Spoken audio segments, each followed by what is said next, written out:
Hi. So yeah, this is a video for someone in the Discord that was having a lot of problems, and I was trying to explain that they should probably start over.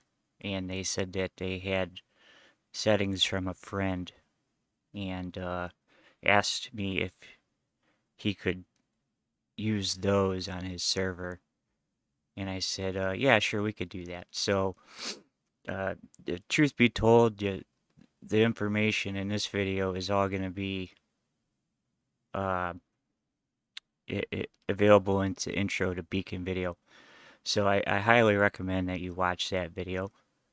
But in order to give you a hand, because uh, you sincerely want to try to do this the right way instead of how we were before, I thought I'd go ahead and make a quick little video to give you a hand. But I don't have any servers anymore, so I can't really show you the final part of this. But I'll see if I can simulate it or not. I don't know if I'm going to be able to. So we'll find out here. Uh, so with that said, simply put, what I would do in your case would be to abandon your old project entirely. We could make it work by importing over your settings with the new settings, but I think that this is a safer route in case he has some settings that, or in case he doesn't have some settings that you did.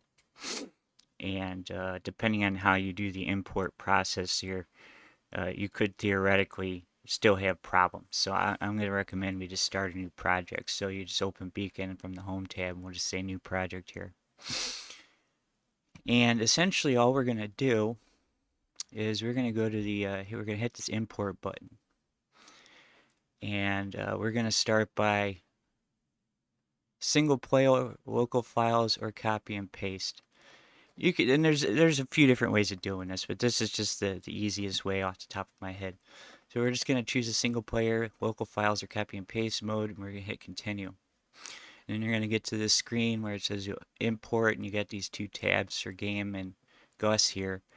And go ahead and just hit select file, and wherever those files are that your friend gave you, you're going to navigate to those, and you're just going to choose one and hit open. It doesn't matter which one you do.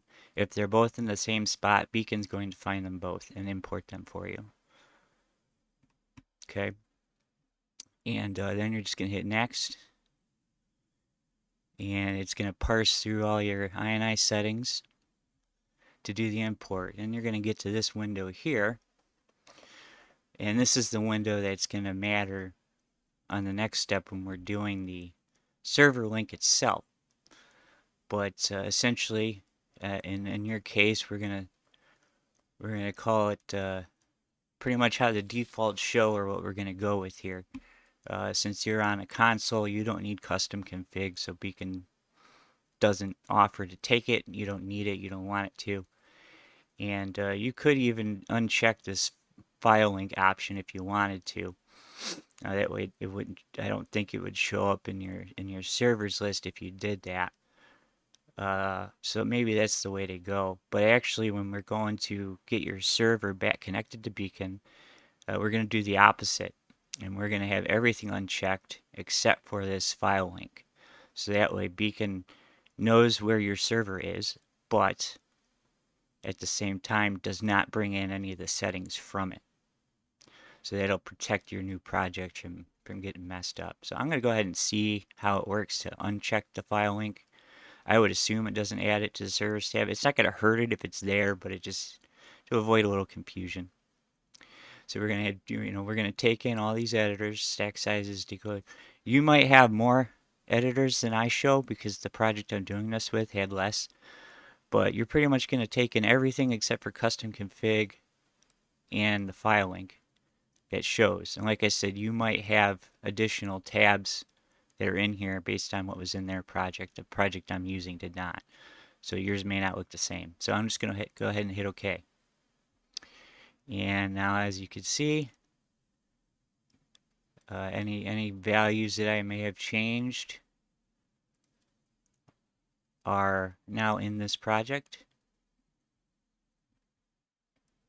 And breeding, and some of them are probably even just default, but if you edit something in Beacon and then put it back, it'll force write it to the server. So that's why there's stuff showing here that may not actually be different from default. But the one example I do have would be this one here, where I got the maximum creature level of 36, because that's what was on the server.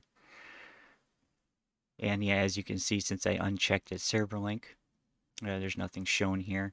So that's good. Like you don't have to do that, but it'll just, you always have a single player version sitting here. And that's really all there is to it. The next step would be you go back in again, import from Nitrito, hit continue.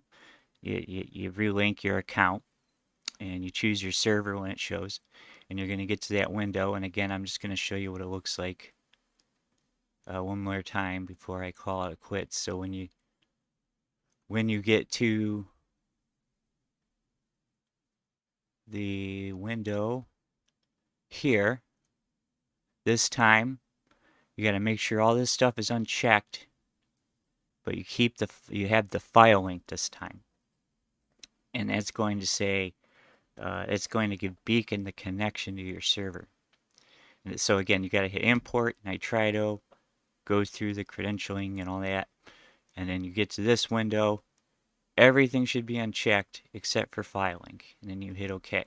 And now your server is available in the servers list from Nitrito. And you can hit the name, you can do your password or whatever you want to do with it. And if the server that he's giving you is set up properly, you probably don't need to change much. You can change some things. You can change anything you want, but you have to avoid just willy-nilly throwing huge numbers at stuff, because that's just asking for trouble. So hopefully that helps you out, man. I'm glad that you heeded our advice and kind of saw what we were trying to tell you there. I didn't mean to act frustrated with you. We get a lot of people that tend to do what you were trying to do, and more often than not, they don't want to hear it, and don't learn, and just keep doing the same thing, and it goes on for weeks and weeks. So I'm really glad that we were able to kind of convince you otherwise. So okay, man, thanks for watching.